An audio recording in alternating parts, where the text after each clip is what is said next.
Hi guys, Anthony Fantano here, the internet's busiest music nerd. Maybe not the music nerd anymore after what I've just found out about music. Some of my favorite music ever has been completely wrecked for me. I can't enjoy it anymore. I can't enjoy it any longer.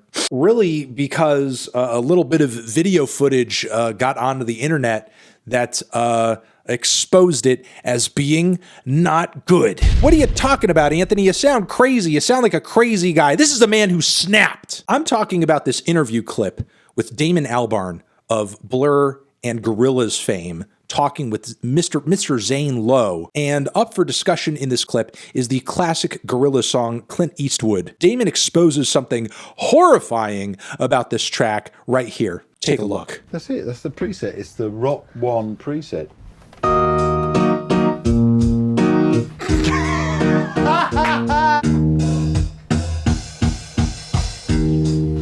Wholesale. Finally.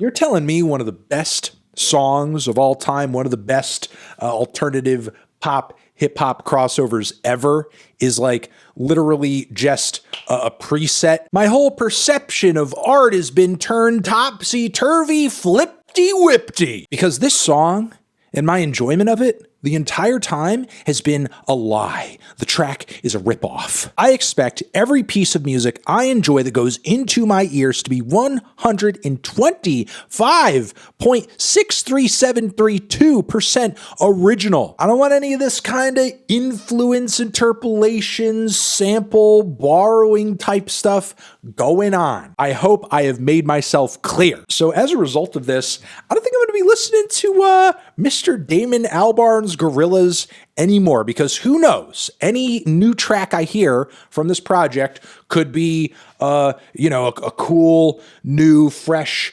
idea that nobody's ever thought of before. Psych, it's just like a pre-sequenced beat on a Casio that somebody found at a goddamn Goodwill. What if somebody just opened up a Fruity Loops and I don't know, whatever was there when it started, they saw it and they were just like, yep, that's it, that's my track, that's my song, I'm just gonna do that. Slap it on a record and sell it. We're done here, people. But with that being said, yes, this clip of Damon Albarn and Zane Lowe was very entertaining and kind of interesting. I don't think anybody expected the iconic chords from that Gorillaz song to just be a preset on what looks like an omnichord. But yeah, look, I think this clip says a lot of interesting things about like, what is art? What is artistry? And there is nothing inherently wrong or bad about borrowing ideas, sampling, taking a chord progression or a beat and recontextualizing it in some other way. Now, there are mechanisms at work that make us feel like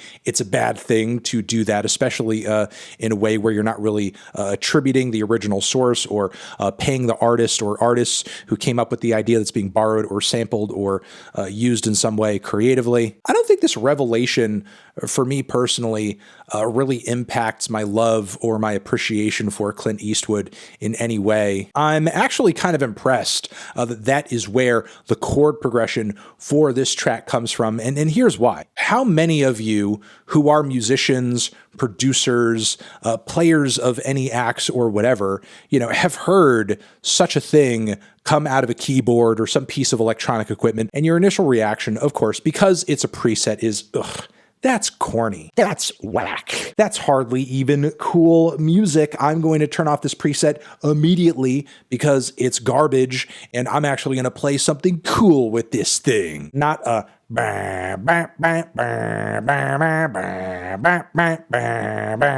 So I actually think it takes quite a bit of artistry and perception to be able to break past that preconception, hear those chords in that preset, in that demo, and see something in it worth borrowing, worth recontextualizing, and then build an entirely new song around that. I hear beats and chord progressions and licks and lyrics reused in albums I review week to week to week to week. In most cases, I don't really bring it up unless I find the usage to be super egregious, or I don't know, the application is unique in some way. And here's why. Here's why I don't mention it most of the time. Because to bring it up in every instance I think in a lot of cases would insinuate it as a bad thing, or like I'm over obsessing on like originality, or I would encourage an obsession with originality among my viewers too. And honestly, when it comes to art, when it comes to creativity, that's not the point. While being experimental and entirely original in concept is cool, I don't think that's like the end all be all of what makes good and compelling art. I think things like performance and messaging and emotion and ideas, aesthetics, concepts, I think those are much more important when it comes to art's enjoyability and success and whether or not it translates to people. That hits harder to me than having assurance that everything that I'm hearing on a given song is like totally new and totally original and conceived out of the context of everything on planet Earth. In fact, there's tons of records and artists that I enjoy who make very overt references to the things that are very clearly influencing them. There's my favorite song of last year, Troglodyte from Viagra Boys. There is a little, lick and a beat stop, a breakdown at a few points of that track that is so clearly and obviously borrowed from the Devo song Girl You Want. And like it's painfully obvious that they want you to make that connection.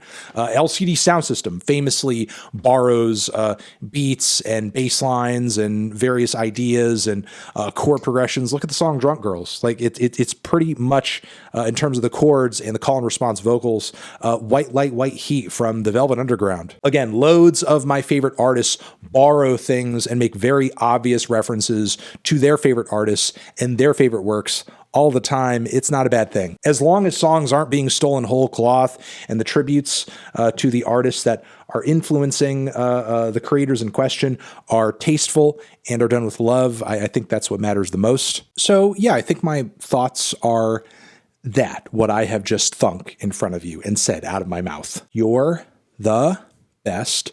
Love you. Over here next to my head is another video you can check out. Hit that up or the link to subscribe to the channel.